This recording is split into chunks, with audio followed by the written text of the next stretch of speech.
Coach, let's talk about your team a little bit. It has had a good tradition, winning a couple championships in six-man. It's an exciting brand of football. I don't suppose much changes for you. Your team's going to just reload, I would guess. We always hope so. We never know kind of how the season's going to play out. And we just talked, our first team meeting was yesterday and our first practice. And we never have any expectations on any amount of wins or what the season, how it's going to play out, any state championships, really. It's just let's have fun and compete, like I just said, and just kind of see wherever the season takes us. And that's our goal every single year. You know, football, I think most people in their minds think, well, now the leader of the football team is the quarterback of the team. He sets the tone. Is that the case in six-man football? I believe so, yeah. I mean, I think as you look across the league, and especially for our team going into this year, it's set the tone by the quarterback. And there's a lot of really good quarterbacks in six-man football. So I would say so, yeah. Probably one of the best athletes, needs to be versatile in the offense and needs to be a leader as well.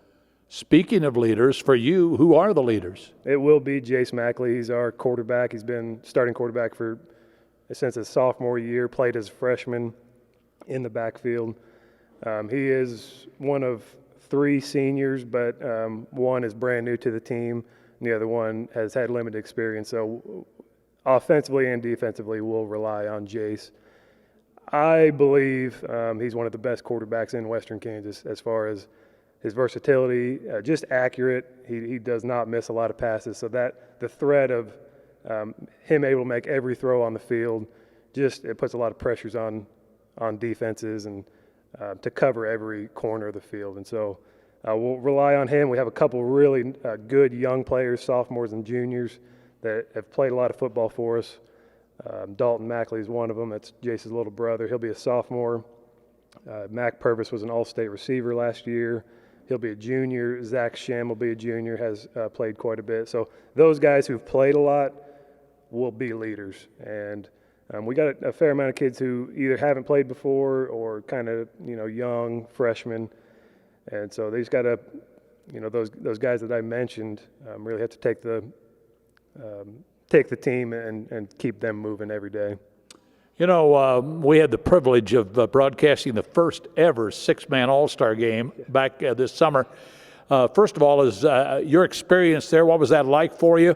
And then secondly, will that be something you think will continue, an all-star game for six-man? The experience was fantastic, and I think it really just for the six-man kids where it's limited to them playing in that 8-man game, whether it's exposure, coaches voting on it, they just don't see the six-man kids. And so for us to be able to start that, to give these six-man kids a chance to play in an all-star setting, you were there. The crowd was great. Bethel put on an unbelievable experience for everybody, staying in the dorms. It was set up just like the 8-man game. And so for our kids in Weskan, they've talked about that all summer, about how much fun that was and just what a great cap to their football careers. I hope so. I hope it continues. We've already talked about setting up another game. As our league grows, I hope it continues to be a Kansas thing, but we've even talked about maybe playing other states. And so whatever that becomes, whether it's an in-state game or versus Colorado, Nebraska, whoever, we'll probably try to avoid Texas out of that. Yeah, I hope it continues, and it'll be something that we keep building on. All right, well, listen, good luck to you in the upcoming season. We'll follow you at OpenSpaces Sports, and the best to you. Thank you very much. Coach Clow visiting with us, the head football coach of the Weskan Coyotes, right here on OpenSpacesSports.com.